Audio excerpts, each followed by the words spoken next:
I was born in Paris, but I grew up in La Chaux-de-Fonds, in a little town in the French-speaking part of Switzerland, in the mountain.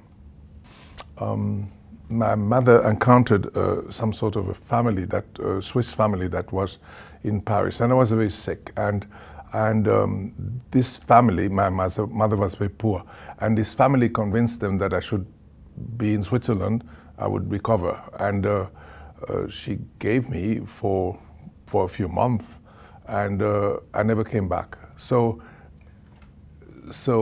it was not a kidnapping as we conceive it, but in effect it had the same effect. I could never return to my mother. Lots of things happened that show me that she expected and hoped for my return, but I was not permitted to return. And that's only when I was 16 and a half, no, actually later, that we were brought together when I was 18. By that time, I had decided not to continue living in Europe. I wanted to go to work in Africa or somewhere in the third world.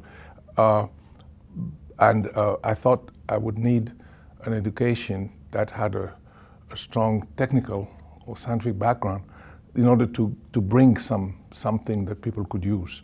And a student of history or literature or philosophy, I thought would not have this baggage, this useful stuff. I do consider the humanities extremely useful, but it's more a hobby to round the personality up, not the core of what we should do.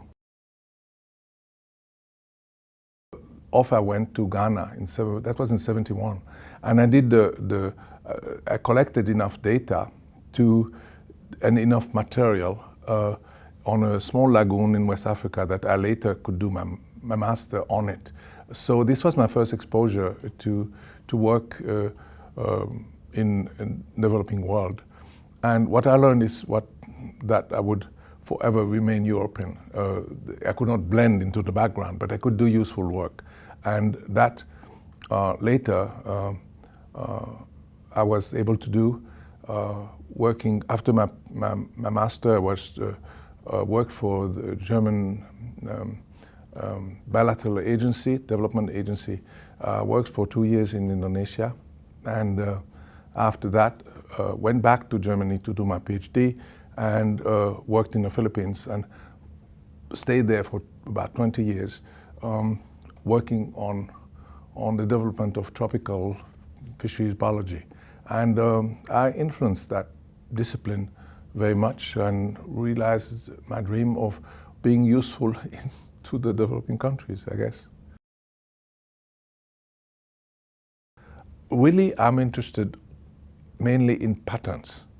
And but you can see in the work and the career of great scientists who are my example, the people that I draw inspiration from, be it Darwin or the great physicists and so on, that they love to see patterns. And when they see patterns in the data, then they were asking themselves, why is there a pattern? And what gives rise to this pattern? And that's what I try to do.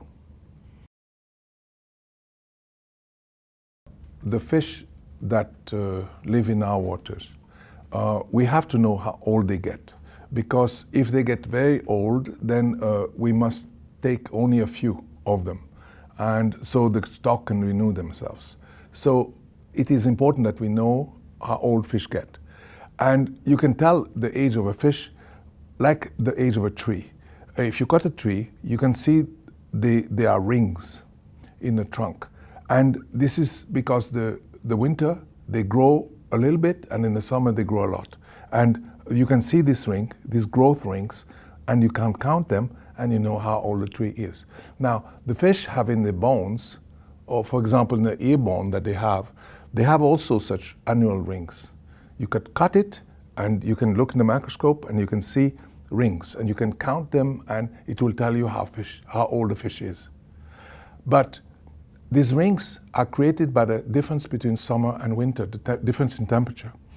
When you get in the tropics, the difference between winter and summer is very little, 1, 2, 3 degrees and no more. And that is not enough to make such rings. So they all look, you don't know their age. You can see fishbase.org. This is a huge database on fish that contains at its core how fish grow and what they eat and other things that people need to know to be able to determine how much should be caught. And that is what, it's one of my contributions to fishery science, that to enable fishery scientists in developing countries to also assess the stocks and regulate the fisheries as is done in countries where the fish have rings. So basically you take the National Geographic or the National Geographic Channel and you will see that 99% of the film they present show beauty. What they don't show you is that they have to go further and further out to capture this beauty. The dead zones actually can't see a thing because it's like a soup, and you cannot film soup. But the point is that to have a representation of the ocean that is represent reality, people should be exposed to green or brown soup. Really, essentially, a screen that is brown 80% of the time. That would then represent the situation we're in. But I think the best thing that children can do is learning in school about science and technology, because science, technology, mathematics, because that will allow them to understand when they are finished with school what is happening now to the earth. For example, global warming. Global warming, you will hear, is an issue that you believe in or you don't believe in. But in science class, you will learn that it is not an issue of believing. Greenhouse gases, you can learn that in class, are right now warming the earth. Without greenhouse effect, the earth would be too cold for human to exist. So we always had greenhouse gases and global warming, but we have too much of it. And this you can learn in school, and there will be a time where global warming will be not only an issue that we believe in, but an issue that we do something about. And you will be ready because you will have learned the science that is behind it.